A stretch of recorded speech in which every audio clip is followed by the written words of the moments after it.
more already comfortable. You don't even have to do anything to a tele boot. I had my backcountry event, which I like to run every year. I started up a backcountry overnight event. I hate to give away the secrets, but these are the secrets. Hello and welcome to Meet the Staffs, PSIA and AASI Eastern Division. And this week we got a tele edition. That's right, a Telemark edition. And I got to catch up with Mr. Matt Charles. I've crossed paths with Matt once or twice, maybe taken a run here or there. But otherwise, I don't know too much about Matt until this interview. So sit back and enjoy. Let's meet Matt Charles. Thanks for taking some time out of your busy schedule and fitting me in. I mean, it's not that busy. It's a lot of van stuff, you know.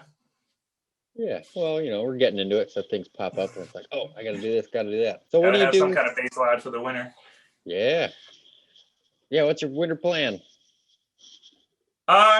Teaching, skiing. I'm hoping to ski as much as possible, either in the backcountry or at the resorts if they open. Quick sell. Who are you? My name is Matt Charles. I am a tele skier, a tele ski instructor. I am a geologist in real life. I work for the New York State Department of Transportation, where I look at rocks that they use on construction projects and examine rocks that they build bridges on. And if rocks fall on the side of the road, my job is to go out there and make sure no more rocks are going to fall. So that's my main job, and my weekend, holiday, and every chance I get job is teaching tele skiing. Are you at Plattekill? Yeah, I have been teaching at Plattekill for 5 years. Before that, I was at Gore Mountain for 13 or 14 years, something like that. And I've been on the examining staff for about 3 or 4 years. I think I was on in 2017, promoted from tele dev team. So I've been doing that thing, kind of cruising around Catskills Mountains, Adirondack Mountains. Sweet. Does that slow down in the winter, or does the rocks fall? They don't mind when I take a lot of time off in the winter. A lot of the guys like to take time off in the summer, but I like to bank all my vacation days throughout the summer, and then I use them in the winter. So it works out pretty well. Construction season kind of slows down, and like I said, they don't mind if I take a bunch of time and go skiing. Nice, that's awesome. Do they make you travel the whole state, or do you just stick to this side? No, I travel the whole state, basically from Jamestown, New York, up to the Adirondacks and down to Westchester County. There's no rock really in Long Island. It's about 400 feet to bedrock down there, so we don't get many jobs down there. It's but other than that, it's all over the state, looking at rock they build bridges on, looking at rock in quarries, looking at rock that falls onto the road, just basically going around looking at rocks. Sweet. Not too shabby. Yeah, it's fun. I get outside a lot in the summer, and I like to drive a lot, so it works for me. Yeah, get the full tour of New York. Yeah, when did you get on staff, like starting from dev team or ETS? Let's see. I tried out for the tele dev team, I think in 2014 or 13. I previously tried out for the Alpine dev team in 2006, 2007, something really early. I think I was too young. I was, young, 27 years old, just gotten level 3, and I was pretty cocky about my skiing ability. And after a few more years of maturing, I'd say I was ready to do another dev team. So I went for the tele one, and I made it. So I made it to the staff. So what certifications do you have? Sounds like you got 2 level 3s. Yeah, I got the level 3 Alpine, level 3 tele. I have the Children's Specialist 2. I have done the backcountry accreditation in PSIA. I am 2/3 of the way to the freeride accreditation in PSIA. I don't even have to do that anymore. I really want to do the national freestyle certification. I want to start that track. So I think that's about it. I'm not a fan of snowboarding because I don't like having my feet stuck in the same place, so I haven't gone down that path yet, but I got the Alpine and the tele level 3s. Do you do like Nordic, the flatter of the Yeah, I'm not a big cross country skiing guy, but I am a big XCD kind of guy. I got my Rossi BC 110s here. These things have a fish scale base, and you can see that? Yep. Kind of see it. And I do a lot of kind of just meadow skipping. Just if it snows, I'm just loving to be out in the snow. So I just kind of can get out whenever I can. And these kind of enable me to do the up and down approaches in the Adirondacks a lot easier. Have you taught anywhere else besides Gore and Plattekill? Or wait, just get I that was wrong. a adjunct professor of skiing at Adirondack Community College for a little while, about 8 or 9 years. I would go there after my job on Tuesday and Thursday nights, and I would teach a 2-hour learn to ski class, which was a wild class because it had a huge difference in ability because the kids who are going for the adventure sports program that they have, a lot of those kids are already skied, and then there are also people there just going for their phys ed credit who had never skied in their lives. So it was kind of a huge split. That was fun. I mostly got into ski instructing at Gore Mountain in 2002 when I got out of college, and I looked at how expensive passes were, and I decided to just start teaching instead. So I started just for the money, and now I don't do it at all for the money. So I just do it for the fun now. I think I started a little bit of the same, getting the pass, don't always ride. And what are some of your preseason musts? Oh, I love night mountain biking. I like to get out there, and I'm pretty much mountain biking all summer and spring. But this time of year, if I want to go after work, I got to strap on the headlamp and just start riding through the woods. And so that's one of my things. I love to get out there and just keep my legs moving. I usually like to get preseason skiing in. So I skied 5 out of the last 9 Octobers. I missed this year.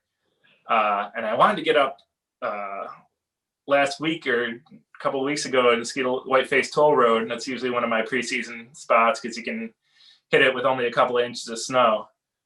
So I usually try to get up there and do that, but I was doing some van work, so I didn't get there this year. So I haven't been on snow yet, which is really late for me. So you said you like driving around. What's your road trip snack? Oh, I'm a big Reese's peanut butter cup guy. I really like the chocolate peanut butter combination. I'm not a big fan of chocolate in general, but when mixed with peanut butter, it's my favorite. So Reese's peanut butter cups kind of get me going. I think they I consider them kind of healthy because they have some calories to them. So I'm gonna say that they're good for you. Nice. How about a pocket snack when you're hiking around or skinning? Let's see. I'm really not big on like pocket snacks, so I don't generally do the power bar kind of thing. I'm more of a big breakfast, skin, drink lots of water, and then come back and feast kind of person. So I do keep a couple of like those little like sport waffle things that they have just in case I need them, but I don't I generally don't use those too much. So I'm a big fan of the big breakfast. That's get you going for the whole day. Sweet. When you're on the road, where's your big breakfast? Or you're going to be making it now, I guess. Yeah, I usually make it a lot anyway. Like even if I'm leaving the house at 5 o'clock, I get up and I make myself like a bacon, egg, and cheese sandwich or something like that. I do like the Big Apple Diner on the way from New York to Killington when I go mountain biking up in the Killington area or ski Killington. It's just kind of a hole-in-the-wall diner that's right off of Route 4 there, and they make really good pancakes. Nice. I've always driven by. I guess I got to stop now. You got any movies or videos you watch early season? Yeah, I've already watched my movies with a plot. So I've already watched my Aspen Extreme and my Hot Dog the Movie for just my movies with a plot kind of thing. As far as ski of porn, I like the Matchstick Productions ones. I really like the movie Yearbook, which is an older Matchstick Productions movie. And the one that really got me into skiing when I was like 18 or 19 was the movie Sixth Sense. And it's just got this incredible opening sequence with Seth Morrison on top of this huge Alaskan face, like talking to the radio and just saying, well, it's looking pretty good here. Well, as this helicopter is spinning behind him, and it's just like this build up. And I think the music was Prodigy or something like that. Just this like late 90s like techno. And he just like launches into this huge face and just like screams down at it. It was my favorite opening scene to any ski movie. Sixth Sense by Matchstick Productions. Sweet. I haven't seen that one. I've seen a few of the There you Matchstick go. Productions.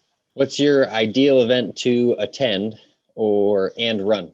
So my favorite events to attend are ones where I go to a ski area where somebody knows the mountain really well and just takes me on the full tour.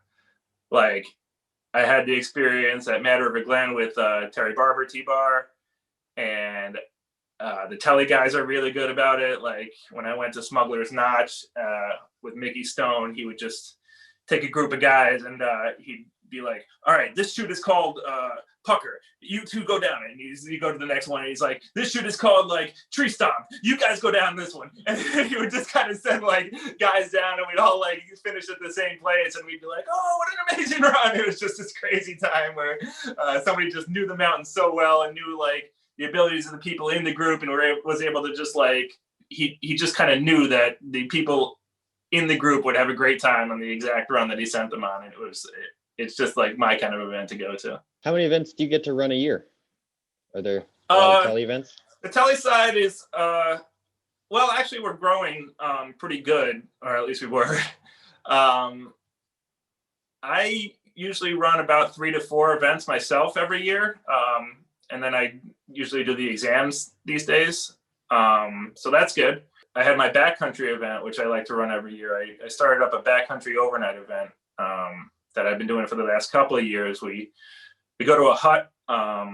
First year it was Camp Peggy O'Brien in the Adirondacks. And then last year we did the Chittenden Brook hut, kind of near those trails between Killington and Middlebury. Those, now I'm blanking on the name, but there's a bunch of backcountry trails in the Brandon Gap. And it's just this really nice playground. We didn't have the best snow conditions, but everybody had like a great time. So that was real fun. Sweet. Mixed event, or is it? It is. It's open to everybody. The first year we had a bunch of split boarders. Last year it was a bunch of Telly skiers and a couple of alpine touring guys. The first year we had a couple of alpine touring guys and a couple of Telly skiers. So yeah, it's open to everybody. Backcountry. Unfortunately, we're not allowed to do it this year because of the overnight aspect of it, but hoping to get it going back again next season or the season after. I was going to say the Brandon Gap. That one always escapes me. I got to get down there this year. Oh man, I went up there on kind of a scouting mission and it was really deep and I was like, this event's going to be awesome. And then we kind of had a couple of warm days and then a freeze over. So I was like, this event is going to be rough, but then it ended up pretty well. So it was skiable and edgeable. So that was enough for me. And the people in the group, like I said, had a great time. Nice. Where were you looking to go this year? Or is that not being revealed until next year? Well, yeah, we were thinking about some stuff around the Bolton area in Vermont. One of our guys, the guy, Bruce, who does the backcountry accreditation, has a couple of yurts in the back of his property. And we were thinking about kind of just doing the event there if we had to do a subdued event. But yeah, we'll see. It could be anywhere. Sweet. Have you skied or skinned up much around the Bolton area? Well, Mickey is just such an expert on it because he's been working there for the past couple of years. I don't think this year, but he just knows the area so well. I haven't done too much up there. I'd love to do the Bolton Trap Trail. I'd love to do some of the kind of up and down stuff because one thing about tele skiing is it kind of allows you to access some things that a lot of other people kind of can't get to. So I like to kind of access the powder that is the private powder for Telly guys. You say, yeah, you have that quick transition when you're from down to up. Yeah, exactly. That's something I didn't think about. Have to look Hey at lines man, more. Like, where I the don't know if tele you guys know this. go? I got a lot of snowboarders at Gore into tele skiing because if you can do a toe side turn, you can make a left or right handed tele turn. And if you can do I guess it's a toe side turn switch, then you can do the other turn. So it works out pretty well. Oh, I think I might be able to handle that. There you go. I don't know. Part of my fall goal is to find some tele boots at one of the swaps. Yeah. Since Tele switched to the NTN equipment, the new Telemark norm, there's a lot of older 75 millimeter equipment for sale. So you probably can get a pretty good deal. Sweet. That's a sweet spot, 75 millimeter. Yeah. So if we're going to do Tele stuff, Yeah, heck there's yeah. two kinds of Tele boots. Perfect. This is the 75 millimeters, also called the duckbill, because it has this long duckbill in the front. This is the old ones that those fit into a 3-pin binding. A 3-pin binding is basically just this kind of thing. It's got Yeah, it's like 1, what 2, the 3 pins. Yep. So these are the old timey duckbill ones, and they just kind of slide right in. And that's the 75 millimeter. And the new stuff, the NTN kind of looks more like an alpine boot. It doesn't have that duckbill in the front. It's just kind of like looks like an alpine boot in the front. It still has the flexing bellows, but these go into the newer type bindings. They're all technology, you know. This is all the new stuff. Oh, okay. These have a really nice walk mode and everything. So Nice. I didn't realize. there you go. Learn something new every time. Yeah, that's the best part about these things. The nitty-gritty questions. Sure. All right. Picking a ski, camber or reverse? Camber with an early rise. All right, nice. So that trumps out. So that gives us the clue on the next one. Multi or flat? Yeah, multi for sure. Nice. All I right. also like the 5-point. Oh, like the magnet traction? Yeah. Well, those are kind of cool with the side, but I'm talking about the it kind of is skinny, then wide, then skinny, then wide, then skinny at the top again. Oh, who makes those? No, a lot of companies these days, there's a big battle between Forefront and some other ski companies because Forefront claimed to invent it, but other companies kind of jumped on the bandwagon. So you see kind of how this one is a little wider at this point than it is at this point. Mm-hmm. So it gets a little, it's just kind of a little different shape. All right. Let's see. Bumps or groomers? Oh, love bumps. Always love bumps. Tele bumps are the way to go. I don't know if you've ever seen a tele skier who's really good skiing bumps, but that's what I always try to be like. Yeah, that's what inspires me to try the tele. It's like, oh. It just looks like you're walking down the mountain if you can do it. Woods or park? Oh, see, this is a tough one for me because I love the woods, and if the snow is there, I'm always in the woods. But I'm also a big park guy, so I'm gonna say woods, unless it hasn't snowed for a couple of days, and then I'll be in the park. Nice, that's fair. Race or freestyle? Freestyle for sure. I raced a lot in high school, and what we did was we had this mountain called Royal Mountain, and it was on our kind of circuit, and it wouldn't open for the whole week, and it would open on Saturday and Sunday only.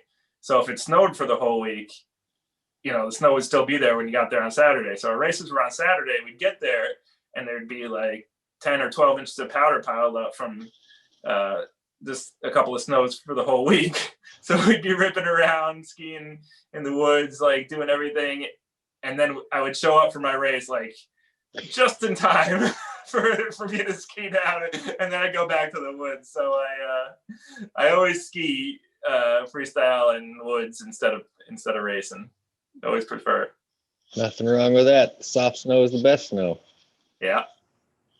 Pie or cake? This time of year, I'm a big pie person, I think. I really like the Thanksgiving pies, pumpkin pie, little apple pie warmed up with some ice cream on the side. I'm going to say Ooh. pie. Nice. Waffles or pancakes? Well, see, I pumped up the pancakes in that diner, but I think I prefer waffles. I just like the topping options on waffles better. And I like a good strawberry whipped cream waffle. Cookie or brownie? Cookie for sure. Like I said, I'm not a big chocolate guy, so I like cookies, but there's this thing at Gore they sell called the Magic Bar, which is just this awesome layered collection of like condensed milk and marshmallow and like caramel and oats and just like it's thick when they get to all the layers, but it's so tasty. So a Magic Bar at Gore if you're ever there. You've talked about park a little bit. Where do you like to ride in the park? Jumps, rails, boxes? Yeah, I'm a big jump guy. I would always hate myself if I got hurt on a rail. I do like flat boxes and kind of flat rails because I like to do the telly slide where you get on a box and then you get into telly position and slide. Like I always think that looks cool. So I do that when I can get on a flat box, but it's got to be a pretty easy flat box. But I'm big into jumps. I used to do a lot of sevens and backflips and stuff. Now I'm kind of down to threes. So threes with a cool grab always look cool. Nice. What's your grab of choice? I like a nice tail grab. So you kind of like cross them up and reach back and while they're spinning around, do a nice easy tail grab. I also like the Hutney grab where you kind of like, it's kind of like a back scratch with one leg and you kind of reach up and grab under there. So a couple of different ski specific grabs. Yeah, nice. I haven't heard of that one. Hutney, Hutony. There's also this trick called the English muffin where you do a daffy, you grab the tail of one ski, the tip of the other ski, and you do a 360. Yeah. That one's cool. Let's see. Good day of snow. Where do we find you or not find you? I got to tell you, I hate to give away my secrets. You don't have to give us But- locations. No, I will not do that. There's a lot of people who think that they have to immediately go to the woods on a powder day, but that's not the way to go. You got to go to the trails and not the trails that everybody skis. So even if you're on like a milder like blue or something like that, if it's fresh snow, that's where you want to be. So you got to kind of pay attention to where they're opening stuff, and you got to just kind of go for the fresh snow. Later, you can swing back and get the trees because they'll always be there. Also, here's another tip. When you go into the woods, don't go to the furthest line in the woods. The one right next to the trail, not only does it have the freshest snow because everybody goes way deep into the woods, but you can jump right back onto the trail and go to the lift faster and get more laps in. So, like, I hate to give away the secrets, but these are the secrets. Those are some good ones. Those are the ones overlooked a lot, and you're like, oh, I'll hold on to these. That's right. Nice. I like it. What's your favorite thing to teach or coach? Ability level or group or whatever? I don't know why, but there's a lot of instructors who don't like teaching like teenage boys because they're rowdy and they don't listen to you or whatever. But I have never had a problem with them because I do one simple thing, and that is the first run, I just rip. And once you like show them that you can rip and that they can like kind of just ski and have fun, like they're in. They're in and they want to know how you are doing the things that you're doing, and they start asking questions, which is what you want, and it's actually a pretty cool experience. So if you can rip in front of like a teenage boy. Sweet. Yeah, got to hook them in. Yeah. And then you can give them all the knowledge afterwards. Right. We've talked a lot about skis. What's your daily driver? Oh, that's this Blizzard Brahma 88. It's just 88 millimeters underfoot and it's 180 length. And it's just been really good. It's got a really nice edge hold. I kind of beat it up a little. I beat up all my skis, but that's what I usually use daily. I got a really nice pair of Atomic Bent Shetler 100s that I haven't mounted yet upstairs. And I think those might be one of my favorite skis, but I haven't got a chance to ski them yet, so we'll see. All right. So those are in the package waiting for you. That's right. I wanted to give myself something, a gift for the year. Nice. Heck yeah. So you duckbills or no duckbills, or just depends? No, I'm on the NTNs now. I actually got to get new boots because these are a few years old, but NTNs are the way to go for me. How do you make a telly boot comfortable? Like an alpine boot, or are they more already comfortable? You don't even have to do anything to a telly boot. These are the most comfortable boots I've ever had. You just slide your foot in, it's like a slipper. And then you can walk normally too. You don't have to do that like robot walk that a lot of alpine guys are doing in the lodge. With the bellows, they just kind of flex and you can run upstairs, and people are always confused when they see me doing that, but it's a telly power. Yeah, you got those flexible toes. What do you normally teach when you're at Plattekill? Oh, everything. I teach a lot of kids. I teach adults. I had a group of telly kids for a while, some teenagers, just like a telly program. They'd come back for 6 straight weeks and we do telly all day, and that was really fun. Plattekill's a big telly mountain. A lot of the patrollers, a lot of the ski instructors are on telly gear all the time. So I love it for that. Cool. I had no idea that was a little telly mecca. Yeah, little telly mecca in the Catskills, Plattekill Mountain. What made you decide to get a van? I always wanted a van. I was big into looking at van builds and stuff, watching YouTubes of like different ways people set their vans up, and kind of watching people on Instagram travel around in their van and thinking, wow, this seems like a cool way to go. And then, so I was kind of always envisioning it sometime in the future. But then this year, 2 things happened. Ford came out with the all-wheel drive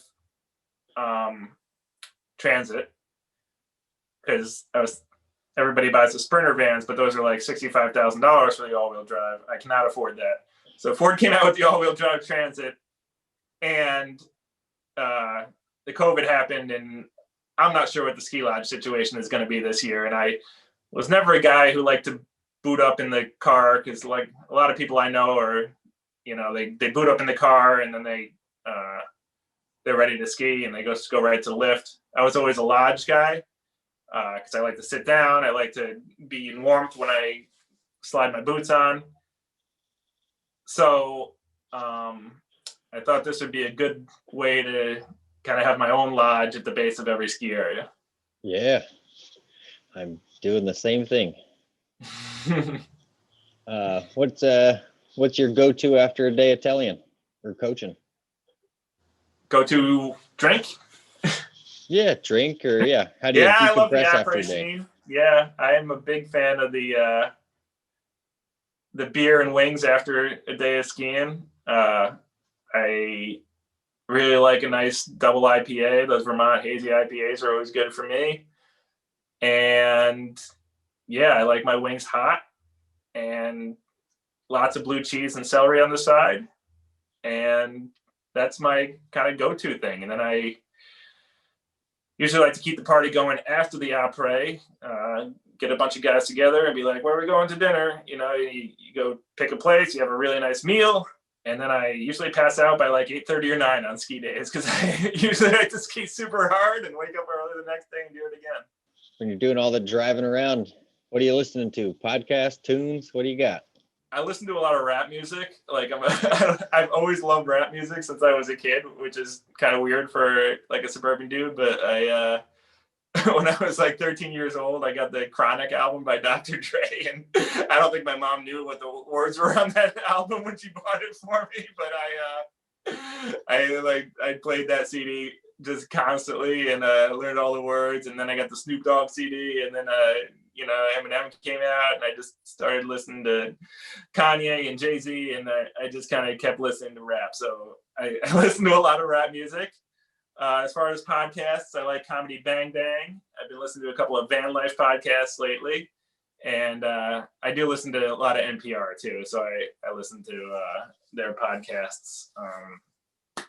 and that kind of thing. I like the TED Radio Hour. I like the Moth Network, all that kind of stuff. What's your winter looking like this year? Teaching at Plattekill. So I'm usually there. I usually pick one day every weekend. Sometimes on a holiday weekend, I'll teach all 3 days. It's kind of a haul for me, but now that I got the van, I'm thinking about doing a couple of overnights there. So I'll just cruise down on a Saturday, teach, stay overnight in the parking lot, because Laszlo's really cool about people just crashing there. One of the benefits of a independently owned ski area. So I'll just probably crash in the parking lot and wake up and ski the next day and teach, and then I'll come home on Sunday. It'll be a perfect weekend. Yeah.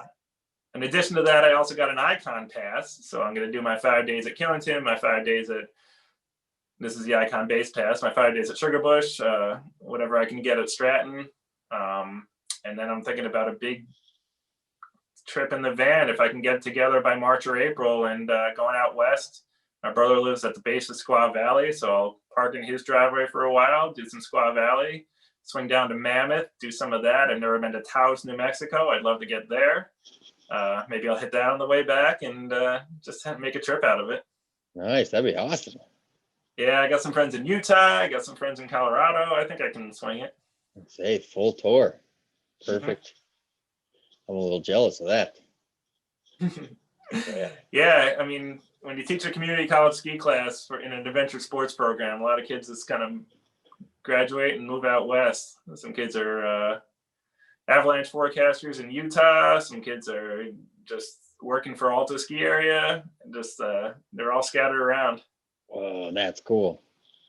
Which community college did you teach for? Well, it's called SUNY Adirondack now, so it's in Queensbury, New York. The mountain we skied at was West Mountain. It's the one you see when you're driving up the Northway on exit 18.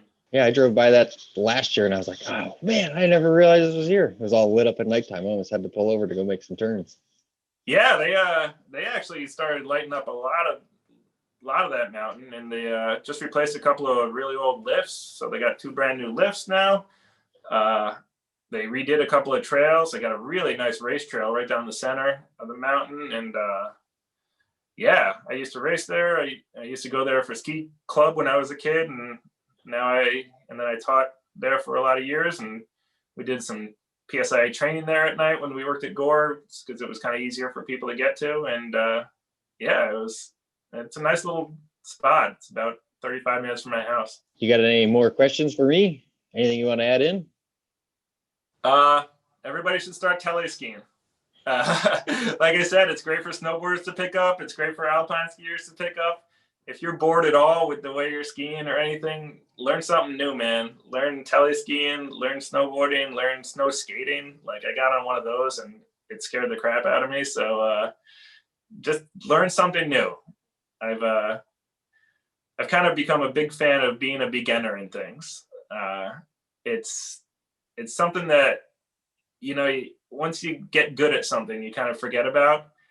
But I like being a beginner because the steps you make every day are a lot bigger than the steps you make when you're an expert at something. You're trying to get just to squeeze a little more expertity out of your skiing or something. So I picked up the banjo. I've been trying to play the banjo. I've been doing Italian lessons on Duolingo. It's just learn something new, like pick something and learn it. It's really fun to do the learning process over and over and over again. Who'd you look up to in your trek through the organization? I was actually pretty lucky. I got to Gore Mountain, like I said, in about 2002, 2003. And Brian Smith, national team member, was there. We had a bunch of really high-end level 3 ski instructors there, and a lot of guys who were like level 2 who were going for level 3, and we all kind of grouped up and all went up at the same time and really had a great time. So I joined PSIA immediately, started doing the certifications because I'm like, I want to be like those people. And then that spring I went to my first tele event, and Mickey Stone was there, and he was just like a ball of energy. He I think he was doing the thing that I was talking about with the teenagers, and he was just like out skiing everybody, and he was just like making everything look so easy. And I was doing this telly style where I would just like crash into bumps super hard and like jump up and pivot and then crash in and then jump up and like do this like super athletic moves. And he was just kind of like meandering through and like beating everybody down the mountain and then like keeping just going down even further. I was like tired and dead and like, I'm like, how are you doing this? And he's like, well, this is how. And it was just Mickey Stone's just been really good the whole time. And then one more, Ed Gore, Mark Lassick is really a great mentor. The way he's able to like teach a lesson and like connect with people is very impressive. Like just the personal connection. Like he's my mentor for just being able to like be like with other people and just like talk and like get deep into things. And so I was very lucky to have a lot of really good like skiers and teachers around me. Sweet. Nice. I always like asking that question, all the names that I get to hear, and it's like, all right, I gotta meet so and so. Yeah, it was crazy. I did these things where I did like my first couple of years at Gore, I wanted to do like videos. I was like big into video production and like just getting shots of everybody skiing and then kind of just collecting it at the end of the year for a ski movie, and we play it at the party and stuff. And I just got some really good video of Brian Smith like ripping down Rumor when he was like practicing for a couple of his early attempts at the national team, and he was just on fire, just like taking these huge turns like through these bumps and just powder just blowing up all around him. And it was just it was really fun to watch. And I was like, yeah, this is it. Where can people follow you? Oh, I'm on Instagram at MattChuck2. You can check out pictures of my van. You can do my you can check out my van stories, and I kind of putting build updates and everything on there. I do have some telly stuff on there, some nice videos. I have a really good video that me and my friend Yosef at Platic shot, which is a telly park video. So make sure you scroll back for that one. It was shot a couple of springs ago, and we were wearing costumes and wigs and stuff. And it was a pretty fun time. And I'm also on Twitter at MattChuck2 too. So MattChuck and then the number 2 on both of those platforms. Yeah, follow me. Check out my van stuff. I'm trying to not make it a van life account, but it might become a van life account. Till the snow flies.